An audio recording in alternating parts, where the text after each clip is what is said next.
Let me show you how you can quickly view a creator's profile to see other images that they have on Ideogram. Once you're on the Explore page, you can quickly view other images from a creator by looking to the lower left of an image.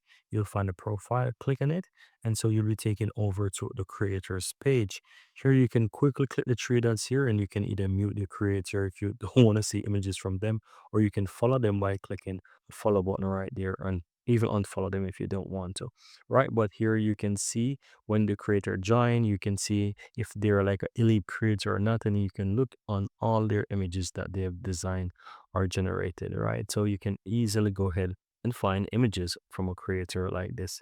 And so that's how you can easily, guys, go ahead and, let's say, find other images from a creator. Here as well, you can see that they have default, latest, and you can also find oldest images from a creator, right? So you can see which image they actually started with and so forth. So that's pretty much it. Very easy and very simple.